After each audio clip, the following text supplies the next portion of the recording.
Assalamualaikum warahmatullahi wabarakatuh. Perkenalkan, nama saya Desi Fatmawati dengan NIM A1S1239094. Di sini saya akan membahas hasil analisis saya tentang beberapa kasus. Kasus yang pertama yaitu Pak Dani adalah konselor di Pusat Layanan Konseling Masyarakat Sehat Jiwa di sebuah kelurahan. Ia menangani kasus seorang pemuda bernama Reza yang menceritakan bahwa ia memiliki masalah penyalahgunaan narkoba. Setelah sesi konseling, Pak Dani segera melaporkan kasus tersebut kepada Ketua RT dan keluarga Reza tanpa membicarakannya terlebih dahulu dengan Reza. Pak Dani juga membahas detail kasus Reza dalam pertemuan warga secara terbuka dengan alasan memberikan edukasi tentang bahaya narkoba kepada masyarakat. Nah, identifikasi masalah tentang kasus yang pertama yaitu pelanggaran kerahasiaan, di mana Pak Dani itu mengungkapkan informasi pribadi Reza kepada Ketua RT dan keluarga Reza tanpa persetujuan. Nah, yang kedua yaitu pengungkapan kasus secara publik. Pak Dani ini membahas detail kasus Reza dalam pertemuan warga tanpa mempertimbangkan hak privasi klien yaitu Reza. Nah, yang ketiga yaitu kurangnya persetujuan klien dalam pengambilan keputusan. Nah, Pak Dani ini tidak berdiskusi terlebih dahulu dengan Reza sebelum mengambil langkah lebih lanjut terkait kasusnya. Nah, analisis pelanggaran kode etiknya yaitu yang pertama prinsip kerahasiaan yang ada dalam pasal 12 ayat 1 dan 2, di mana konselor itu wajib menjaga kerahasiaan informasi klien kecuali ada kondisi tertentu yang mengancam keselamatan klien atau orang lain, serta telah didiskusikan dengan klien sebelumnya. Pak Dani seharusnya tidak membocorkan informasi Reza tanpa persetujuan kecuali ada ancaman serius yang memerlukan intervensi pihak lain.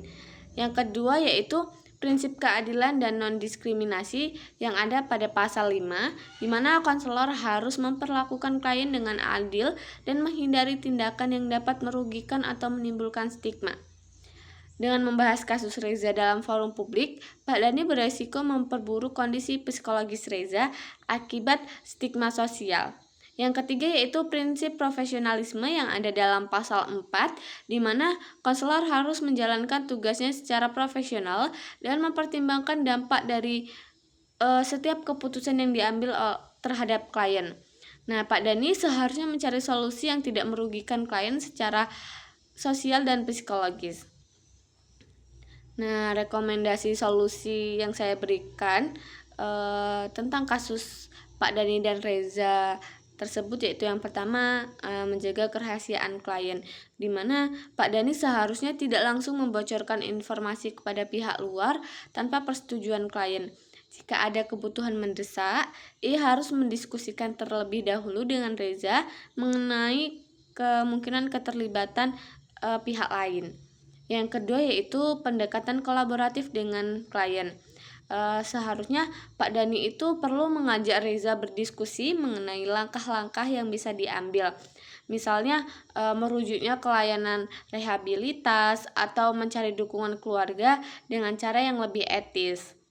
Yang ketiga yaitu edukasi masyarakat dengan cara yang tepat. Seperti yang disebutkan tadi dalam kasus, jika Pak Dani ini mengedukasi masyarakat tentang bahaya narkoba, tetapi membocorkan masalah yang dihadapi Reza yaitu yang ketiga yaitu edukasi masyarakat dengan cara yang tepat. Nah, jika ingin memberikan edukasi kepada masyarakat tentang bahaya narkoba, Pak Dani ini bisa menggunakan kasus anonim atau identitas individu. Yang ketiga yaitu edukasi masyarakat dengan cara yang tepat.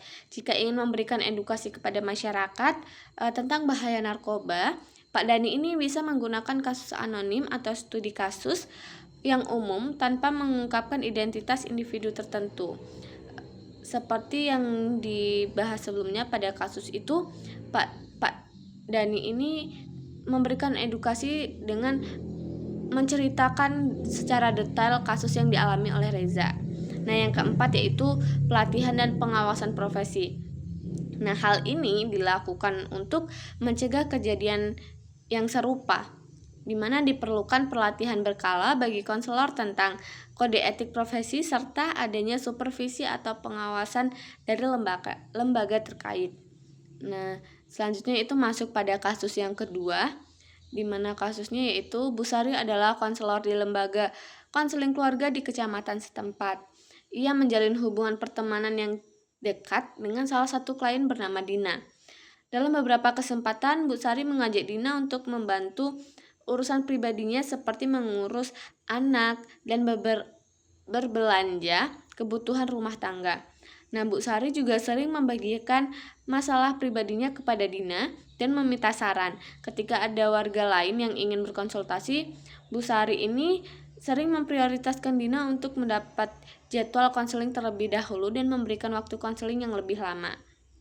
Nah, identifikasi masalah dari kasus yang kedua ini yaitu yang pertama hubungan ganda atau dual relationship, di mana Bu Sari ini menjalin hubungan pertemanan yang dekat dengan kliennya yaitu Dina yang berpotensi mengganggu objektivitas dalam memberikan layanan konseling. Nah, yang kedua yaitu eksploitasi klien, di mana Bu Sari ini meminta Dina untuk membantu urusan pribadinya yang bisa dianggap sebagai penyalahgunaan hubungan profesional.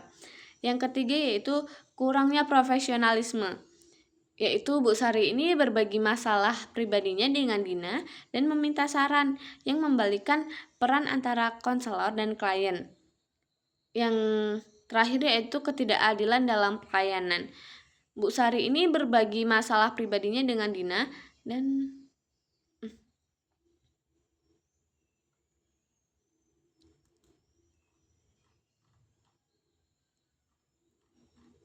yang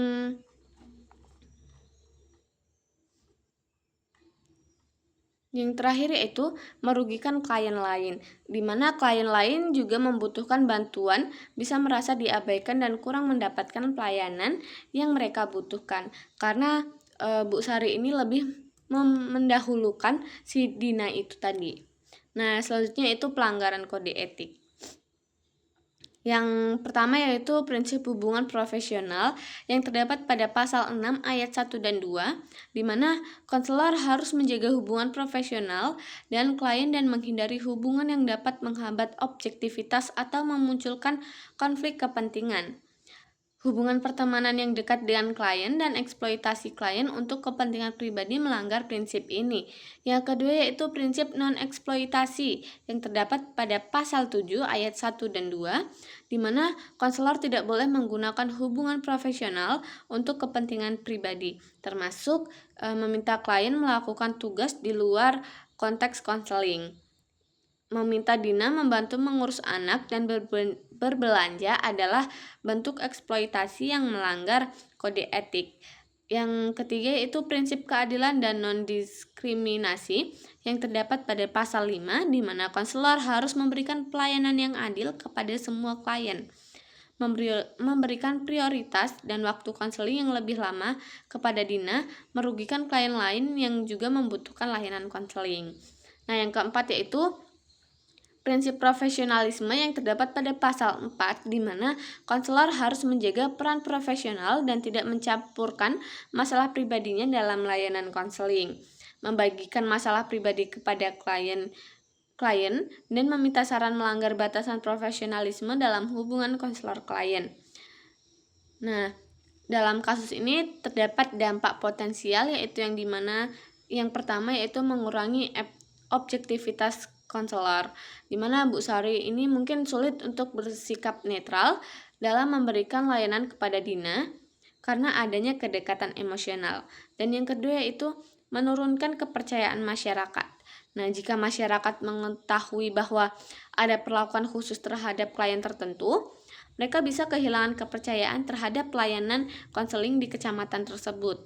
Nah, yang ketiga yaitu membahayakan klien.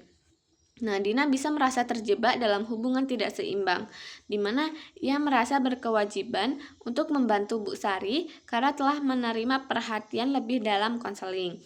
Nah, yang keempat yaitu merugikan klien lain, di mana klien lain juga membutuhkan bantuan, bisa merasa diabaikan dan kurang mendapatkan pelayanan yang mereka butuhkan. dan rekomendasi solusinya yaitu yang pertama, menjaga batasan profesional, di mana Bu Sari harus membatasi interaksi pribadinya dengan klien dan memastikan bahwa hubungan tetap berada dalam konteks profesional.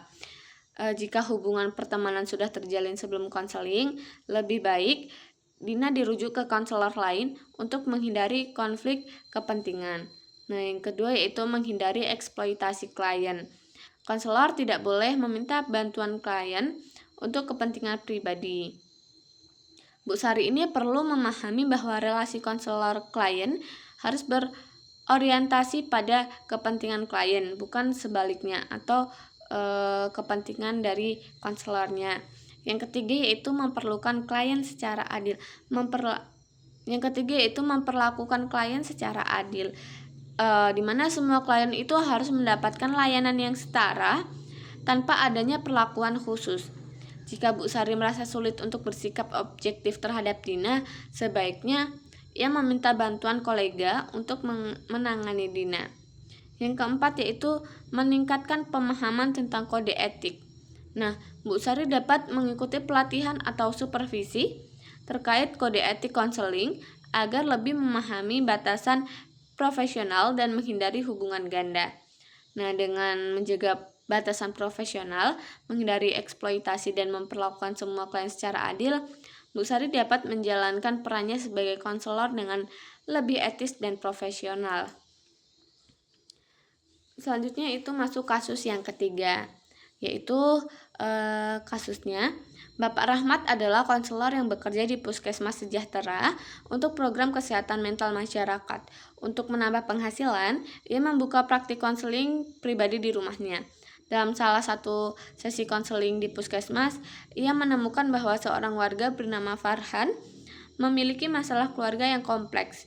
Bapak Rahmat kemudian menyarankan Farhan untuk datang ke tempat praktik pribadinya dengan mengatakan bahwa layanan konseling di Puskesmas tidak cukup untuk menangani kasusnya dan mengenakan biaya konsultasi.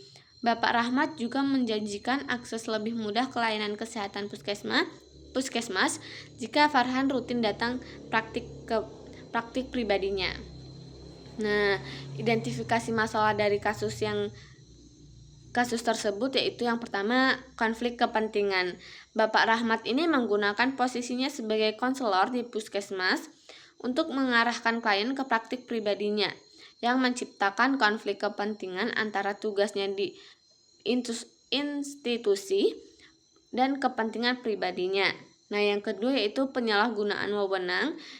Ia menyalahgunakan kewenangannya untuk memberikan kesan bahwa layanan di Puskesmas ini tidak memadai agar klien beralih ke praktik pribadinya yang berbayar. Nah, yang ketiga yaitu komersialisasi. Yang ketiga yaitu komersialisasi layanan BK di masyarakat. Nah, Bapak Rahmat ini mengenakan biaya tambahan kepada klien yang seharusnya bisa mendapatkan layanan gratis di Puskesmas, yang berpotensi merugikan masyarakat dan menyalahi prinsip pelayanan publik. Yang keempat yaitu janji yang tidak etis. Ia menjanjikan akses lebih mudah ke layanan Puskesmas bagi klien yang datang ke praktik pribadinya, yang menunjukkan adanya manipulasi terhadap hak klien dalam memperoleh layanan kesehatan yang adil. Nah, dari kasus di atas, analisis pelanggaran kode etik yaitu yang pertama, konflik kepentingan yang terdapat dalam pasal 10 ayat 1 dan 2 di mana konselor harus menghindari situasi di mana kepentingan pribadi bertentangan dengan kepentingan profesional. Dengan mengarahkan klien ke praktik pribadinya, Bapak Rahmat ini menempatkan dirinya dalam situasi konflik kepentingan yang dapat merugikan klien dalam layanan publik.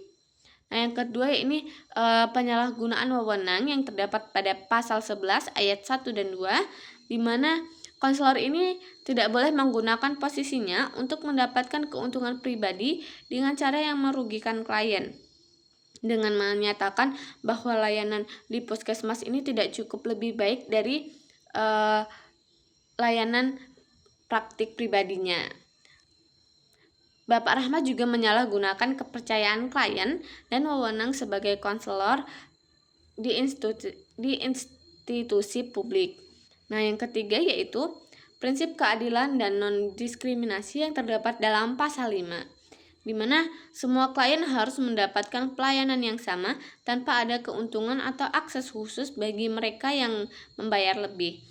Dengan menjanjikan akses lebih mudah ke layanan yang sama, kelainan kesehatan bagi klien yang membayar di praktik pribadinya, Bapak Rahmat ini menciptakan ketidakadilan dalam layanan publik. Nah, yang keempat yaitu prinsip profesionalisme yang terdapat dalam pasal 4, di mana konselor harus menjalankan tugasnya dengan penuh integritas dan tidak boleh mengutamakan keuntungan pribadi di atas kepentingan klien. Dengan menjadikan klien sebagai sumber pendapatan pribadi melalui praktik yang tidak etis, Bapak Rahmat ini melanggar prinsip profesionalisme dalam bimbingan dan konseling. Nah, rekomendasi solusi dari kasus tersebut yaitu yang pertama yaitu menghindari konflik kepentingan.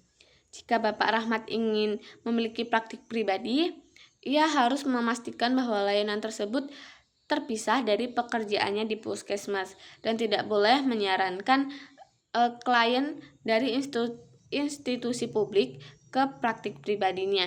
Ia juga harus transparan kepada pihak puskesmas mengenai praktik pribadinya agar tidak menimbulkan potensi konflik kepentingan. Nah, yang kedua itu menjaga integritas dan profesionalisme, di mana Bapak Rahmat harus berhenti menjanjikan akses khusus kepada klien yang membayar, karena hal ini menciptakan ketidakadilan dalam layanan kesehatan. Ia juga harus memprioritaskan kepentingan klien dan memastikan bahwa mereka mendapatkan layanan terbaik, baik itu di puskesmas maupun di tempat lain tanpa adanya manipulasi. Nah, yang ketiga yaitu meningkatkan pengawasan dan pelatihan etika profesi. Nah, puskesmas dan lembaga pengawas profesi harus memastikan adanya mekanisme pengawasan terhadap praktik konseling agar tidak terjadi penyalahgunaan wewenang. Pelatihan berkala tentang kode etik profesi harus diberikan kepada konselor agar mereka lebih memahami batasan profesional dalam layanan publik dan swasta. Yang terakhir yaitu memberikan alternatif yang etis bagi klien. Nah, jika memang ada keterbatasan dalam layanan di puskesmas, Bapak Rahmat ini seharusnya memberikan rujukan ke layanan profesional yang lain yang tidak terkait dengan kepentingan pribadinya. Ia bisa bekerja sama dengan lembaga lain untuk memastikan bahwa klien mendapatkan bantuan yang mereka butuhkan tanpa harus membayar lebih atau merasa dimanipulasi.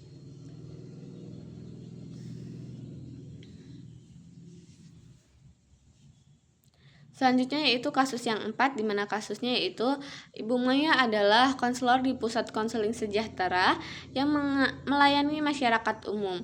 Ia menangani kasus seorang klien bernama Anita yang mengalami trauma akibat menjadi korban bencana alam.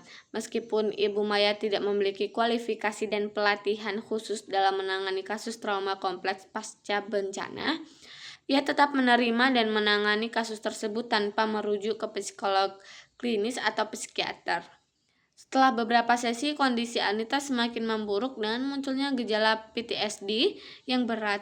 Tapi Ibu Maya tetap meyakinkan bahwa ia mampu membantu Anita dan tidak memerlukan bantuan profesional lainnya. Nah, identifikasi masalah dari kasus tersebut yaitu yang pertama, kurangnya kompetensi dalam menangani trauma kompleks. Ibu Maya tidak memiliki kualifikasi atau pelatihan khusus dalam menangani kasus trauma kompleks pasca bencana. Tetapi ia tetap menangani klien tanpa merujuknya ke profesional yang lebih kompeten. Nah, yang kedua yaitu gagal merujuk ke ahli yang lebih kompeten, di mana ketika kondisi Anita semakin memburuk dengan munculnya gejala PTSD yang berat, Ibu Maya ini tetap menangani kasus tersebut tanpa merujuk pada psikolog atau psikiater yang lebih sesuai. Selanjutnya itu penyampaian informasi yang menyesatkan. Ibu Maya meyakinkan Anita bahwa ia mampu membantu, meskipun secara profesional ia tidak memiliki kompetensi yang cukup untuk menangani kasus tersebut. Nah, pelanggaran kode etik yang dilakukan oleh Ibu Maya ini yaitu yang pertama, prinsip kompetensi profesional yang terdapat dalam pasal 8 ayat 1 dan 2, di mana konselor harus bekerja dalam batas kompetensinya dan tidak boleh menangani kasus yang berat yang berada di luar keahliannya. Nah, menangani kasus trauma kompleks tanpa memiliki pelatihan atau keahlian yang cukup merupakan bentuk pelanggaran kompetensi profesional yang dilakukan oleh Ibu Maya. Nah, yang kedua yaitu prinsip tanggung jawab profesional terdapat dalam pasal 9 ayat 1 dan 2, di mana konselor ini bertanggung jawab untuk memastikan bahwa layanan yang diberikan aman dan sesuai dengan kebutuhan klien. Nah, ketika kondisi Anita semakin memburuk, Ibu Maya seharusnya bertindak secara profesional dengan mencari solusi terbaik, bukan mempertahankan penanganan yang tidak efektif. Nah, yang selanjutnya itu prinsip rujukan yang terdapat dalam pasal 13 ayat 1 dan 2, di mana jika konselor menghadapi kasus di luar kompetensinya, ia wajib merujuk klien ke profesional yang lebih kompeten. Ibu Maya melanggar prinsip ini dengan tetap menangani Anita meskipun sudah jelas bahwa ia membutuhkan bantuan dari psikolog klinis atau psikiater. Nah, yang terakhir yaitu prinsip kejujuran dan transparansi terdapat dalam pasal 14 ayat 1 dan 2, di mana konselor harus menyampaikan informasi yang benar dan tidak menyesatkan tentang kemampuannya dalam membantu klien. Dengan meyakinkan Anita bahwa ia tidak memerlukan bantuan profesional lain, Ibu Maya ini memberikan informasi yang bisa membahayakan kliennya. Rekomendasi solusi dari kasus di atas yaitu yang pertama, mengakui batas kompetensi dan merujuk klien. Ibu Maya seharusnya memahami keterbatasannya dan merujuk Anita ke profesional yang lebih kompeten dalam menangani trauma kompleks seperti psikolog klinis atau psikiater. Yang kedua yaitu meningkatkan kompetensi profesional. Nah, jika Bu Maya ingin menangani kasus trauma kompleks di masa depan, ia perlu mengikuti pelatihan dan sertifikasi yang relevan agar memiliki kompetensi yang cukup. Yang ketiga yaitu memberikan informasi yang jujur kepada klien, di mana konselor harus transparan dengan klien mengenai keterbatasan kompetensinya dan tidak memberikan harapan palsu mengenai kemampuannya dalam menangani masalah tersebut. Yang terakhir yaitu pengawasan dan evaluasi dalam layanan konseling. Lembaga tempat Ibu Maya bekerja perlu memiliki mekanisme supervisi dan evaluasi yang memastikan bahwa konselor bekerja dalam batas kompetensinya. Supervisi dari psikolog atau konselor senior bisa membantu memastikan bahwa layanan yang diberikan sesuai dengan standar profesional dan kode etik. Kasus yang terakhir yaitu kasus Pak Tono, di mana Pak Tono adalah konselor di Balai Pemberdayaan Masyarakat Kecamatan. Ia dimintai oleh camat untuk melakukan tes psikologi pada semua calon penerima bantuan sosial untuk menentukan kelayakan mereka. Meskipun tidak memiliki sertifikasi dan kompetensi dalam administrasi dan interpretasi tes psikologi, Pak Tono ini menggunakan beberapa instrumen tes psikologi yang ia dapatkan dari internet. Ia juga memberikan interpretasi hasil tes langsung kepada warga dan memutuskan sendiri siapa yang layak menerima bantuan berdasarkan hasil tes tersebut. Ketika ada warga yang mempertanyakan keabsahan hasil tes, Pak Tono mengklaim bahwa ia memiliki wewenang penuh sebagai konselor untuk melakukan asesmen psikologi. Nah, identifikasi masalah yang saya temukan dari kasus tersebut yaitu yang pertama, penggunaan tes psikologi tanpa kompetensi, di mana Pak Tono ini tidak memiliki sertifikasi atau pelatihan dalam administrasi atau atau interpretasi tes psikologi, tetapi tetap menggunakannya untuk menentukan kelayakan warga dalam menerima bantuan sosial. Nah, yang kedua yaitu penggunaan instrumen dari sumber tidak resmi atau dari internet itu tadi. Ia menggunakan instrumen tes psikologi yang diperoleh dari internet tanpa memastikan validitas dan reliabilitasnya. Yang ketiga yaitu interpretasi hasil tes secara tidak profesional. Pak Tono ini memberikan interpretasi hasil tes langsung kepada warga, yang seharusnya dilakukan oleh psikolog atau profesional yang memiliki keahlian di bidang asesmen psikologi. Yang keempat yaitu penggunaan hasil asesmen untuk tujuan yang tidak tepat, di mana tes psikologi ini kan digunakan sebagai dasar utama dalam menentukan penerimaan bantuan sosial, padahal asesmen psikologi tidak dirancang untuk menilai aspek ekonomi atau kelayakan sosial. Nah, yang terakhir yaitu membuat keputusan sepihak berdasarkan hasil tes.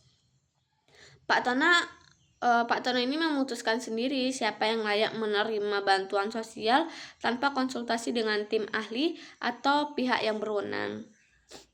Nah, analisis pelanggaran kode etik dari kasus Pak Tono tadi yaitu yang pertama, pelanggaran batas kompetensi yang terdapat dalam pasal 8 ayat 1 dan 2, di mana konselor hanya boleh menggunakan teknik dan metode yang sesuai dengan kompetensinya. Menggunakan tes psikologi tanpa pelatihan atau sertifikasi adalah bentuk pelanggaran kompetensi profesional yang dilakukan oleh Pak Tono. Nah, yang kedua yaitu pelanggaran dalam penggunaan alat ukur yang terdapat dalam pasal 12 ayat 1 dan 3, ayat 1 sampai 3, di mana konselor harus memastikan bahwa instrumen asesmen yang digunakan valid dan reliable. Penggunaan instrumen dari internet tanpa standar ilmiah yang jelas beresiko menghasilkan interpretasi yang tidak akurat dan dapat merugikan warga. Yang ketiga yaitu pelanggaran dalam interpretasi dan penyampaian hasil asesmen yang terdapat dalam pasal 13 ayat 1 dan 3, 1 dan 2, di mana konselor tidak boleh memberikan interpretasi hasil asesmen di luar kompetensinya. Hasil tes psikologi seharusnya dijelaskan oleh psikolog yang memiliki kewenangan dalam bidang tersebut. Nah, yang keempat yaitu pelanggaran dalam penentuan kelayakan bantuan sosial yang terdapat dalam pasal 5, yaitu prinsip keadilan dan non-diskriminasi. Nah, keputusan tentang kelayakan bantuan sosial seharusnya ini dibuat berdasarkan kriteria objektif yang ditentukan oleh pemerintah atau lembaga yang berwenang, bukan berdasarkan hasil tes psikologi yang tidak valid. Pengguna tes psikologi sebagai satu-satunya dasar keputusan dapat menciptakan ketidakadilan bagi warga. Yang terakhir yaitu yang kelima, pelanggaran etika profesional yang terdapat dalam pasal 4, yaitu prinsip profesionalisme. Nah, mengklaim memiliki wewenang penuh dalam melakukan asesmen psikologi adalah bentuk penyampaian informasi yang menyesatkan dan mencederai etika profesional. Nah, rekomendasi solusi yang saya berikan dari kasus tersebut yaitu yang pertama, menghormati batas kompetensi, di mana Pak Tono harus menghentikan penggunaan tes psikologi yang berada di luar kompetensinya dan tidak memberikan interpretasi hasil tes secara sepihak. Jika diperlukan asesmen psikologi, ia harus bekerja sama dengan psikolog atau profesional yang memiliki sertifikasi dalam bidang tersebut. Nah, yang kedua yaitu menggunakan metode asesmen yang sesuai evaluasi. Nah, kelayakan penerima bantuan sosial ini seharusnya menggunakan kriteria ekonomi sosial dan administratif yang ditetapkan oleh pemerintah atau lembaga terkait, bukan berdasarkan hasil tes psikologis. Pak Tono dapat berperan dalam melakukan wawancara atau observasi sosial sebagai bagian dari asesmen berbasis kebutuhan warga. Nah, yang ketiga yaitu memastikan penggunaan alat ukur yang valid dan reliable. Jika asesmen psikologi diperlukan dalam konteks tertentu, instrumen yang digunakan harus berasal dari sumber yang sah dan diuji validitas dan reliabilitasnya. Konselor hanya boleh menggunakan instrumen yang sesuai dengan keahlian yang telah mendapatkan pelatihan untuk menggunakannya. Dan yang terakhir yaitu meningkatkan keprofesionalan dan etika kerja. Nah, Pak Tono perlu mendapatkan pelatihan mengenai kode etik profesi BK agar memahami batasan kewenangannya. Ia juga harus transparan dalam memberikan informasi kepada masyarakat dan tidak membuat klaim yang melebihi kompetensinya. Itulah tadi hasil analisis yang telah saya lakukan. Sekian dari saya. Wassalamualaikum warahmatullahi wabarakatuh.